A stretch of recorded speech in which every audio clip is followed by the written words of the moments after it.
compensation says, they are all with us. So there was near unanimity on the proposal which was given by the centre to the GST Council. And that is why after the council meeting was over, when I came to address the press, even though it was a bit late in the night, I began by saying I'm thankful to every member of the GST Council for having come together and in one voice agreed on this. So where was the difference? States, particularly those in the opposition party ruled states, had a concern that this proposal, yes, it is in favor of the common man, yes, it is bringing rates down, but what if it results in revenue being lesser than what it is before for states? Who's going to fill that gap? Was the question on which the states had discussed. And I had in the council very clearly heard all of them as the chair of the council and said very clearly to them, and which is what I will say here, even the example or the way in which I explained it is what I did in the council. I'm putting it to you here.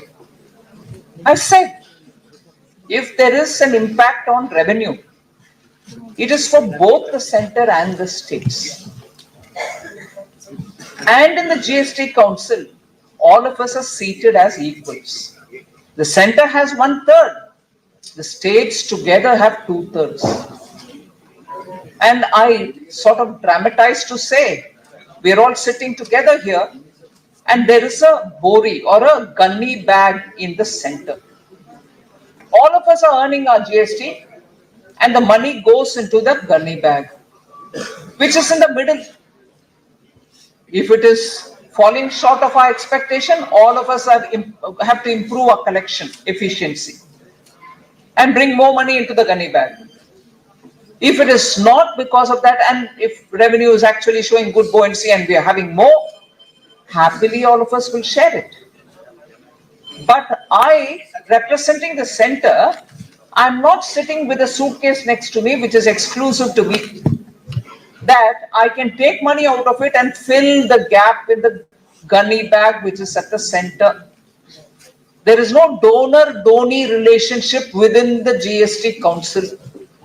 So there is no way in which this concern that what if there is a revenue impact, who will fill the state's revenue falling? Centre's revenue falls even further, because if the GST is divided between the centre and the states 50-50, everything that you earn will be 50% given to the states and 50% will be the centre. From the centre's 50, 41% still goes to the states. The centre ends up having only 23% of the total, and for us the fall will also be seriously impacting us. So that explanation I kept giving more than once, but I will be amiss if I don't give credit to the states for having come together and agreed and approved on this proposal to reduce the rates. So to that extent, I'm grateful to everybody. I said this to the media as well. Immediately the next day, I wanted to send a letter, but it couldn't happen the next day, but it happened the day after. I wrote personalized letter to every one of the finance ministers who were sitting in the council, irrespective of party or affiliations of any sort, and thanked them for having played a very constructive role, because Indian people need this reduction now, and we are in a position to clean up the system, reform the system, make it user friendly, and make businesses feel that they are not going through very rigorous, laborious process. So every one of this has happened. Now, with this said, before I get into much more detail, I'd like to go to the PPP, which will give you a gist as to what is this that we're talking about. Earlier, there were 4 rates, 5, 12, 18, 28. Now it's only 5 and 18. And again, let's understand the GST. Earlier, this very government, under Prime Minister Modi's leadership, no one imagined that the personal income tax, which was at 7.76 lakhs per year, meaning up to 7.76 lakhs, nobody had to pay any tax. After that is when some rates were there. So an individual earning 7 lakhs or even up to 7.76 lakhs didn't have to pay tax. People were guessing if it will be changed, will it be improved upon, and even some were guessing up to 8 lakhs probably. And even in the opposition, some wildest suggestions went only up to 10 lakhs. If they do 10 lakhs, it makes some sense to the people, but they won't. But we did 12 lakhs. Meaning, any citizen earning 1 lakh per month does not have to pay even 1 paisa as tax. So that's the change Prime Minister Modi brought in, and it is this government which made the difference to the personal income tax. Earlier in 2019, the corporate income tax was also brought down to be the lowest in the world. So from there to the personal income tax. And compliance with income tax was also a tedious exercise. I had announced in the July budget 24 that we'll make the income tax simpler than what it is. Since 1961, the Income Tax Act was never touched, except for adding more on it, amending more, and making that income tax document. I'm sure many of you all chartered accountants and tax consultants who are in this audience will know that book was growing by the year. It was becoming an income tax tome. 5 lakh words. We brought it down by half. And for the first time, not just amend it, completely keep it by the side and bring in a new Income Tax Act, which luckily went to this select committee, their suggestions came, and after that the parliament passed. Is now only with about 250,000 words, less number of chapters, less number of clauses, and so on. So on tax reform, one after the other, the ministry has been working. I actually am surprised that the Department of Revenue and its bureaucrats, normally the feeling about not just revenue related, but in general, bureaucrats don't act swiftly as an elected government. So you don't get to delivering on your promises in time. But here is a case that soon after 2024 election, work commenced on very many aspects, but in 8 months' time, the income tax was brought down. That is up to 12 lakhs, no income tax. Income Tax Act was completely revamped, made simpler. And it is that very Department of Revenue now which has come with a revamped GST. Therefore, bureaucrats deliver when the leadership is right. When Prime Minister Modi's message was given, simplify it, make it user-friendly, let businesses understand that they can deal with it, let them not be bogged down, all three have been achieved. So now, 140 crore Indians benefit. Why is that important for us? If it's income tax, it applies to some sections which have income worthy of paying tax. If it's corporate tax, it's for companies. If it is STT, it is only for those who are transacting in the stock markets. Capital gains, it's only for those who have actually, by buying and selling their properties or something, who have acquired a gain by selling their capital assets. So each one of this touch upon only one section of the society, each accordingly. But here is a tax, which whether you're rich or poor, whether you live in urban areas or rural areas, whether you're a man or a woman, from the morning, since you wake up till you go to bed, every item that you're talking about, which you buy for your personal use, is touched by the GST. And therefore, 140 billion people have something or the other about the GST. And therefore, this reduction is going to benefit Each one of our Nagarik, each one of our citizen is going to be impacted, and if all the items have been given a complete shake-up, as I said, on the 5 category, if it is daily use, if it is middle class aspiration, if it's farmer, if it is MSME, if it's for the larger good of the economy, all of them are coming down in the rates. And coming to Bengal, I've been on the road since after the GST Council had cleared it, going from city to city, talking about what's this going to mean to all of us. And coming to Bengal, I'm happy to say the determination of September 22nd was largely influenced by the Pujo. Because it is Puja, although the Prime Minister had said before Deepavali, and although the industry was telling us, oh, now we'll have to wait till Deepavali because people are coming to the shop, doing window shopping, or getting some pamphlets from us as to what is the cost, what is the specification and everything else, and are going back, they're not buying. When are you going to bring this? Please get it from tomorrow, was the request from the industry after the GST Council's decision. But we had to be practical. The GSTN, which is the GST network, the digital network which governs the entire country, had to be readied. Vendors had to be spoken to. The small merchants had to be spoken to. They all have to amend their entire billing system to reflect the new decision. And the new decision is not on one commodity or two. It is on the entire gamut of GST. So people had to be given their time to readjust. And in that process, somebody said, why don't we do it from 10th September? Then somebody else said, no, from 15th September. Then we said, no, wait, when does Bengal's Pujo begin?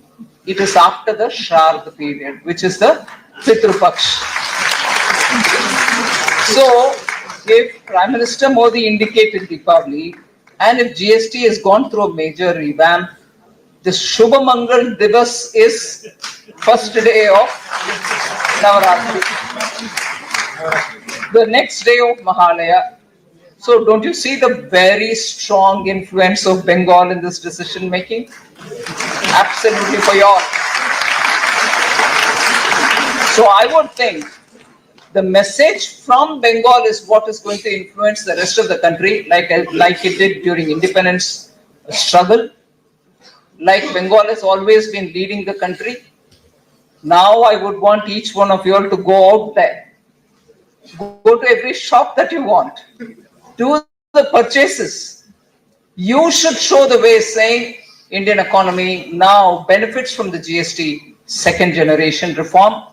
We, the citizens, are going to use it to the maximum, and we can move to the next slide.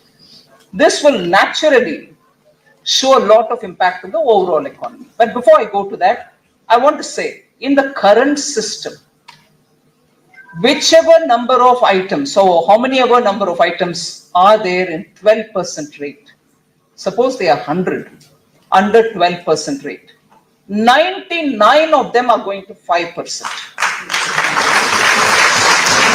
So there is no more 12%. But what happens to those items which are under 12? 99 are going to 5, only 1% is going to 18. So that's what is being shown there. Then another rate which is disappearing is 28%.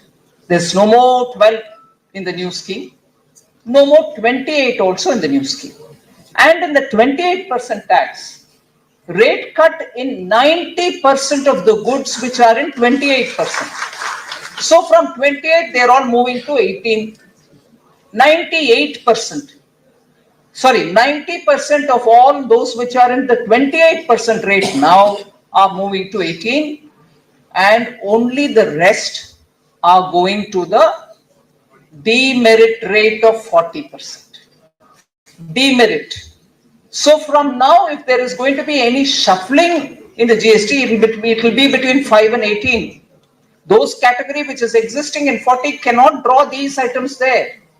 Only items which are defined as demerit or sin goods are the ones which are going there to 40. So that is not even in the reckoning, and even in the 40, not more than 17, if I know right, subject to correction, items are at the 40%. So the next slide. Till now in the 8 years, what did the GST do? 65 lakhs was the number of people who were in the GST system, meaning they were charging GST. In 2017, they were 65 lakh at the time of introduction. In the 8 years, that number has gone to 1.51 crores. So GST has actually drawn more people into it and widened the net. And the money earned, that is a gross, not talking of refunds here, where we were collecting in 2018 only 7.19 lakh crores. Today we are collecting 22.08 lakh crores annually. So actually GST has made a very big positive contribution in terms of revenue generation. States benefit, center also benefits. Next. So this is one very quick one to say there was consensus, everybody has participated. It is a beautiful example of center state, so the federalist setup and so on. So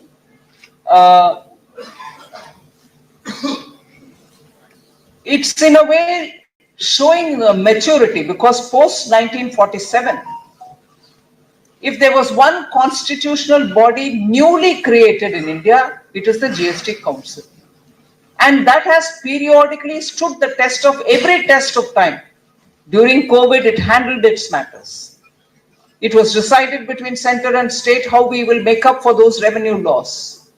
And after that also, every decision has been pro-people, and GST Council has actually shown wisdom and maturity in its leadership as a body, as a whole. Next one. And this is a very important data that we should understand. The rate cut and the new GST reforms will inject nearly 2 lakh crore into the system. So I take the example. We give PLIs, semiconductor manufacturer, earlier automobile manufacturing. We want to incentivize them so that they can produce and produce well in this country. Assume for PLI we give a certain amount.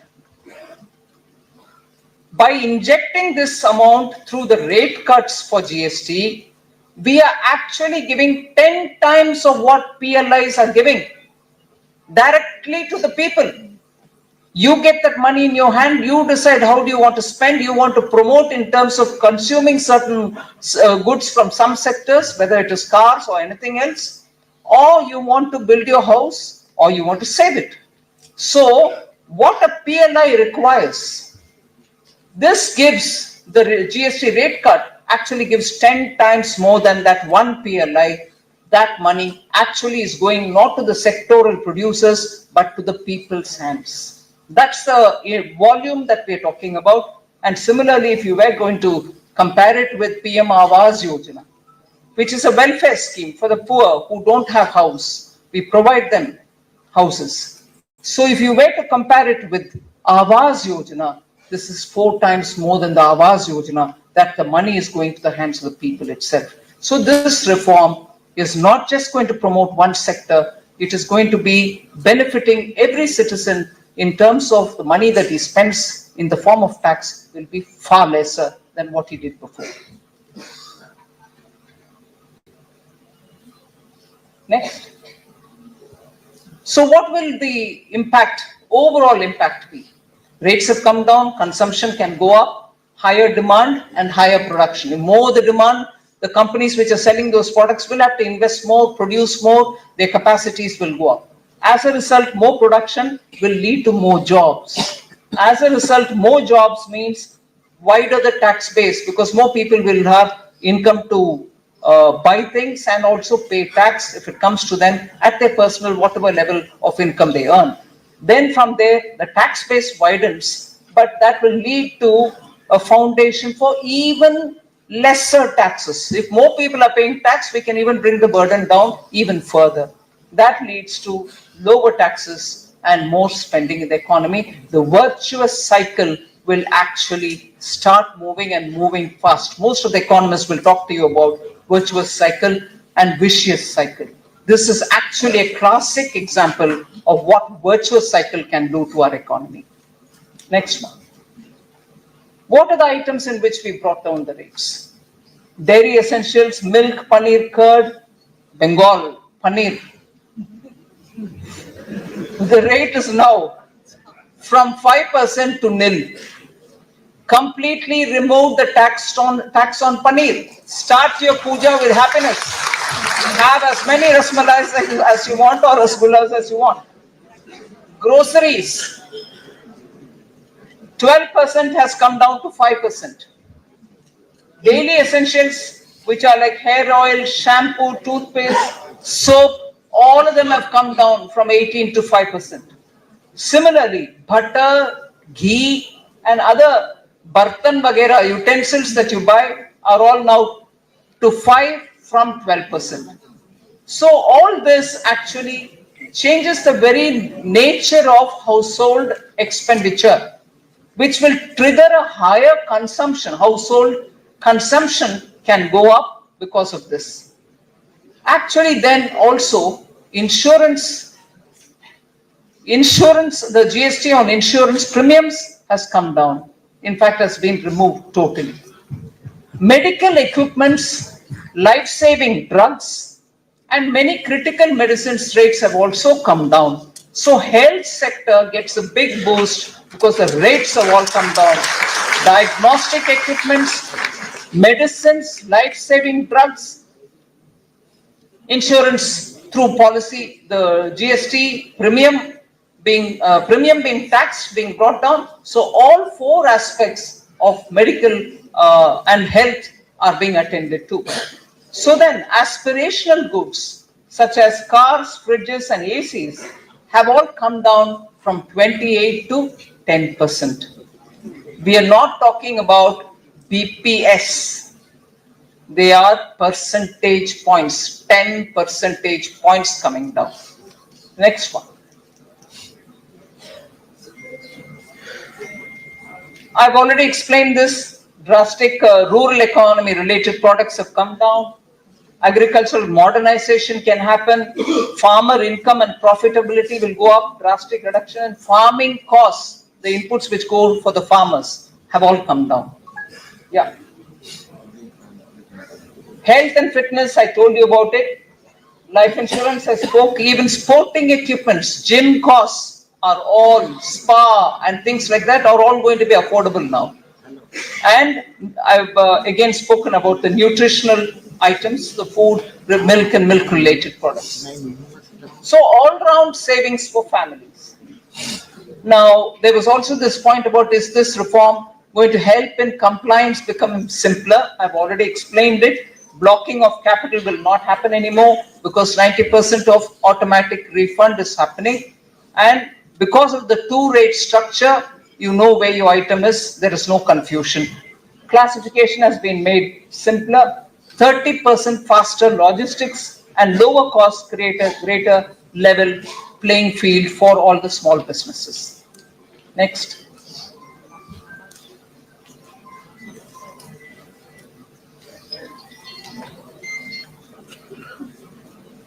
Next. Going backwards. Next. Okay. The last one, I wouldn't want to go back on more of the slides, although there are interesting things which is getting circulated as well.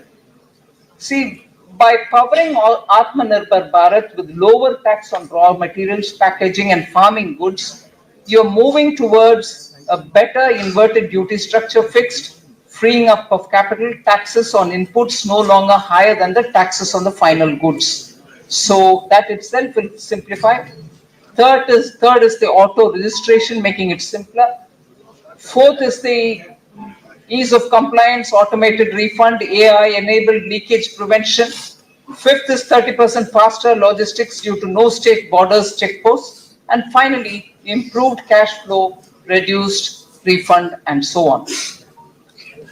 Now, I've circulated the material, but I like to highlight the fact that this next gen GST reform actually benefits Bengal literally on specific items. I've already spoken about the two-wheelers, small cars, three-wheelers, bicycles, and so on. The family budget, for instance, on a 1 lakh worth bike, saving is estimated to be 10,000 rupees now. 1 lakh costing bike, you will be paying 10,000 less. For a 6 to 8 lakh small car, saving is 60,000 to 80,000 rupees. If there is an auto for 3 lakhs, saving is 30,000 rupees. So that is the extent to which literally you're going to pay less for each of these items. Similar for auto parts, instead of 28%, you'll be paying 18%. Personal care, household, all that list is there, which is being distributed. But I'll go to the next section, which is important, and I think very important for me to say this here. There are 11 specific signature of Bengal items, which I'd like to highlight. Even this is getting distributed.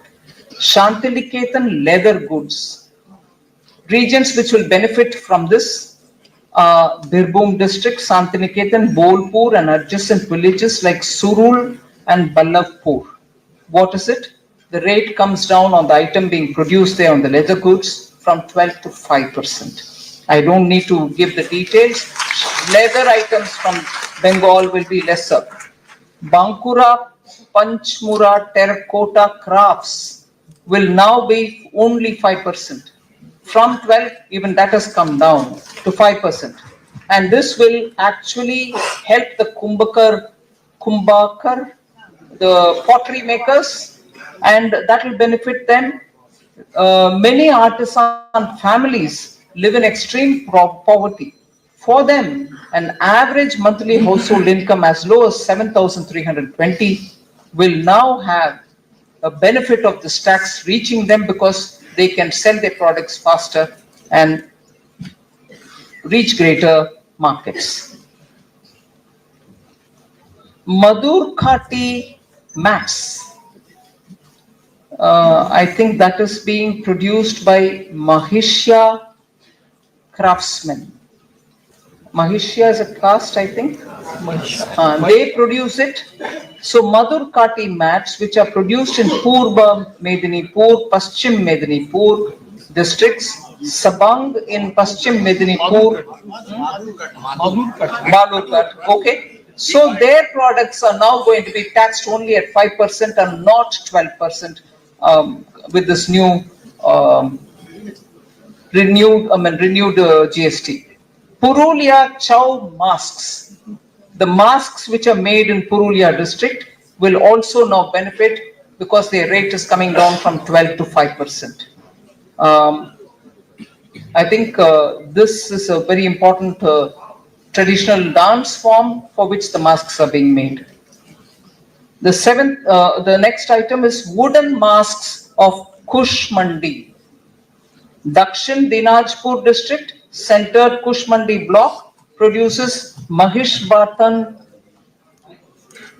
That benefits, so his constituency is going to be benefited 12 to 5%. The next is Shola Peat Craft, which is done in Bardhaman, Murshidabad, Birbhum, Nadia, Hooghly, Malda, and South 24 Parganas. Even they come down from 12 to 5%. So these are very, very important products which are made for the Hastakala Shilpa Mela and also for puja, which is very important for decoration. Nakshi Kanta, which is all over rural Bengal, but largely from Birbhum, Murshidabad and Nadia.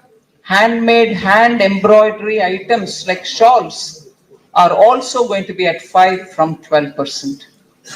Further, processed mango products from Malda. These are GI tagged items. They are exported. They have a huge revenues earned out of it. Malda town alone exports mangoes The last data that I have is 2023, which says over 80 crores worth fresh mangoes were exported. Now they will stand to benefit because Malda is famous for 200 varieties of mangoes. And I think 3 or 4 of them, Fasli, Lakshman Bog and Himsagar have GI tag as well. So we've reduced for them. Darjeeling tea, again, 18 to 5%. Basic tea remains at 5%. So that is going to also help, the reduction will help them. Jute bags and shopping bags, again coming down to 5 from 12.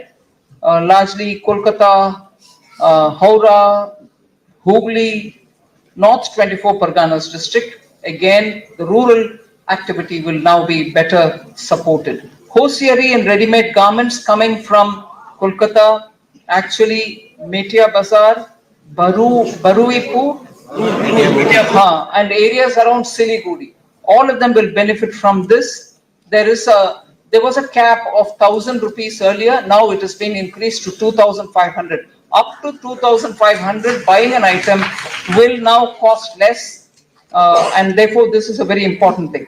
So West Bengal, I've just done a quick study of how Bengal will benefit out of the specific reduction. I don't want to extend my conversation more. This is one of the major revamp, and this will actually benefit every citizen, and states which are specifically with handloom, handicrafts, and rural products will have their livelihoods see better days. Thank you very much. And just 5 seconds. Excuse me.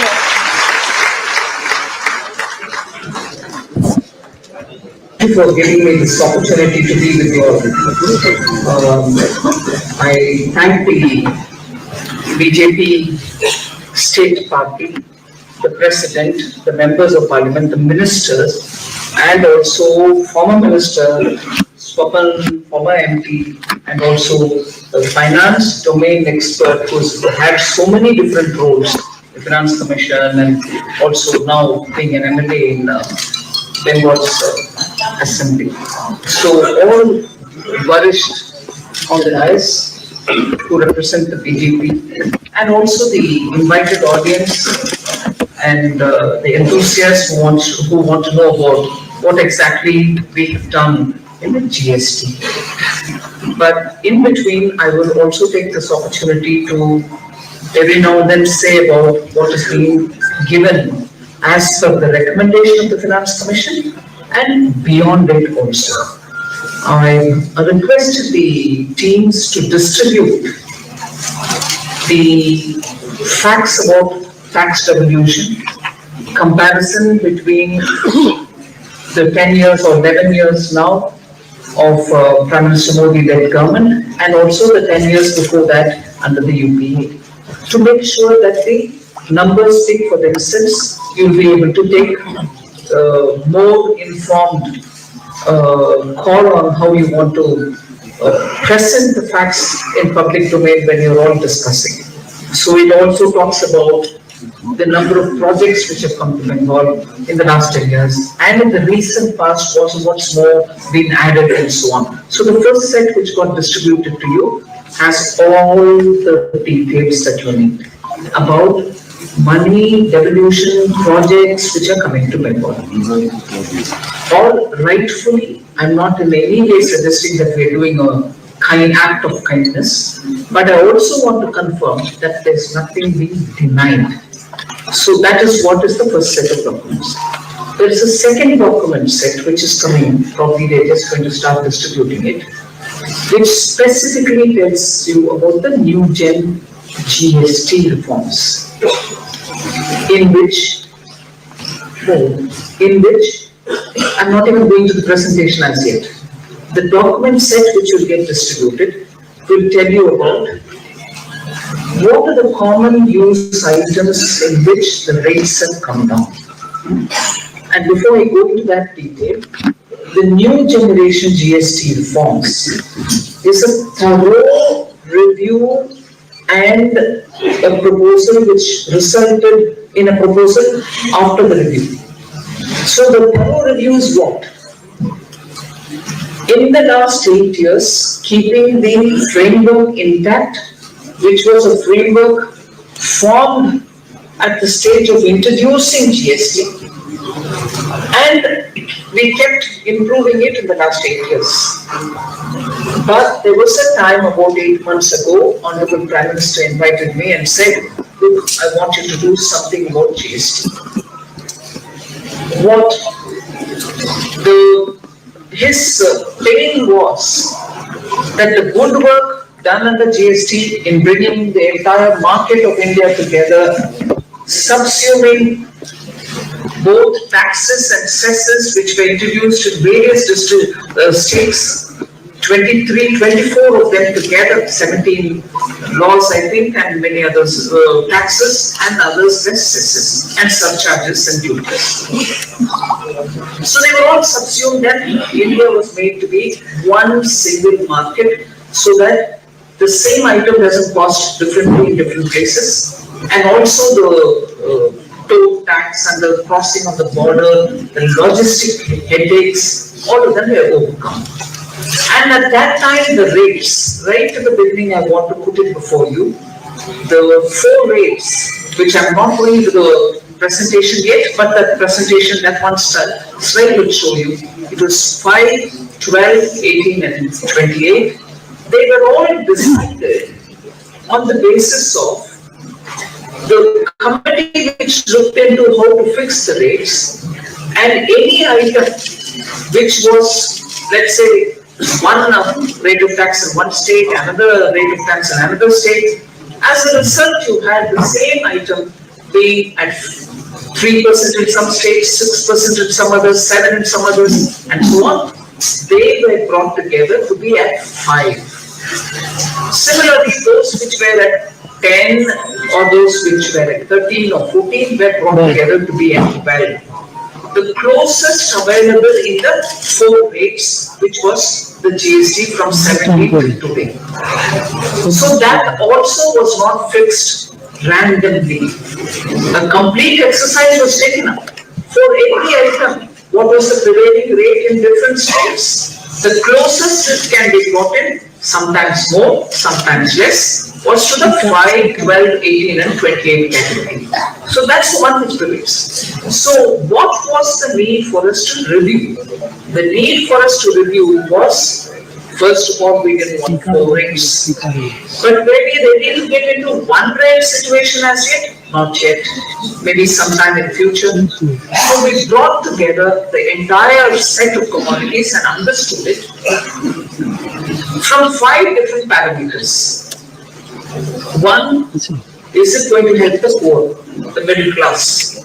By bringing the item down in terms of taxable rate, are we benefiting the poor and the middle class? If yes, yes, we do it. The next was, is it meeting the middle class's aspiration? Middle class pays the tax, but feels that if today they were to move from a small TV at home to a larger TV, they are paying lots more tax. Or they want to move from a small car or a scooter to an even better family car, even that was higher on the tax according to the perception, and maybe so because of categories of taxes. And therefore the second parameter was, will it help the middle class to meet their aspirations? If it will, yes, we will reduce that.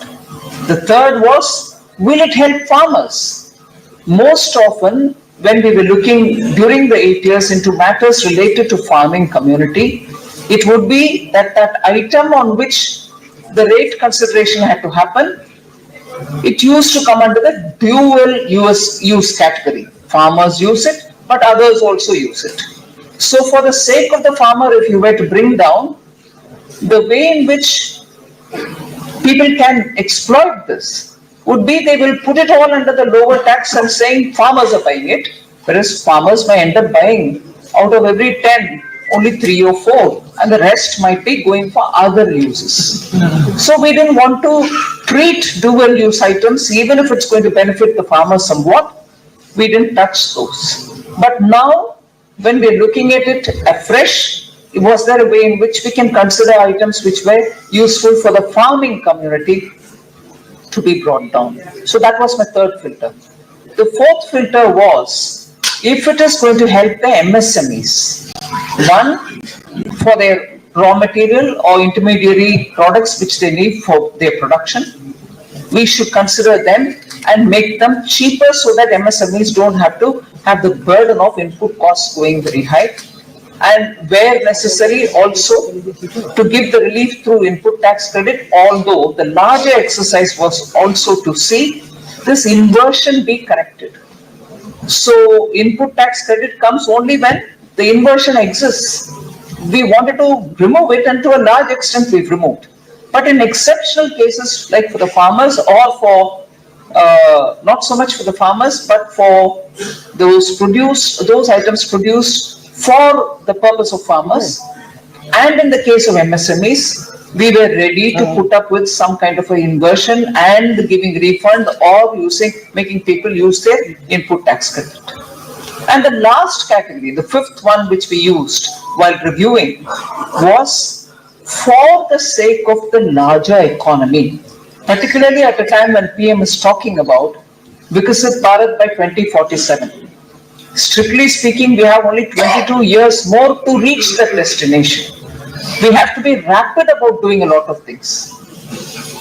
And so the sectors where we need to have rapid growth, investments, and consumption be given incentive, we kept them as the fifth parameter, and therefore the review looked at these 5 things, and wherever the answer was yes, it will benefit, we have brought the items down. So that is about the rate. The other thing which we kept in mind was classification and classification related problems. I've said this before, I don't mind repeating it. After the Jaisalmer GST Council, on the request of Uttar Pradesh government, where in the ground there was a lot of mismatch and also gaming of the system happening. What was to be sold as namkeen, which was essentially salted items and which had a lower tax, was being used by those who were selling sugary items and showing them as namkeen. How could that happen? If this is sugar and if this is salt and that is sugar, you can't really. But the common underlying factor was the popcorn. Popcorn is the same thing. It can be sold with salt or it can be sold with chocolate and sugar. Every item of popcorn, even if it was coated with chocolate and sugar, was being sold as namkeen, and therefore the state government felt they're losing out because chocolate, sugary popcorn had to have a higher tax because that is there and they have to pay it. But that's not happening. Will the GST Council give a clarification? We gave the clarification. But the clarification and the necessity for a clarification was because that item, popcorn, was being treated under 2 different classifications. And that led to gaming, confusion, government losing revenue, and so on. So even that was kept in mind. And that is why this new generation GST is not just for reducing the rate and the burden on the citizen, but also clearing up the confusion which businesses face, making it easy for compliance. And I jump 2 or 3 steps much before I get into the slide presentation. When I say ease of doing business, compliance becoming simpler, not just in terms of the form, the complication of the form, but also you go for a registration of a new entity which wants to be part of the GST. Earlier it was unpredictable how long it will take because they had to do n number of checking, on-site inspection, and some other time also checking up on validity of the papers and so on. So there was no guarantee that you would get it within a certain predictable number of days. But now what we've said is within 3 days, the registration will be done and made complete. So process reform is also a very big thing in this new generation GST reforms that we've brought in. And also, most often the MSMEs feel where they are due or where it is their due to get refunds. Refunds take a lot of time to be given. So in that case, we were very clear and we looked into ways in which that can be also cleaned up. Now, in the new Next Gen GST, we are saying 90% of your refund will be automatically given. Only 10% will be kept. Only 10% will be kept for making sure that there are no false claims, and you want to be sure that the system is convinced that the refund is going to the right hand. So 90% will be automatic. So the point that I want to say is this proposal from the union government to the GST Council, and in the GST Council, before coming to the GST Council, in the GOMs, which looked at rate rationalization, which looked at insurance premium being taxed, which also looked at, the compensation cess. These three GOMs were sent to the copy, and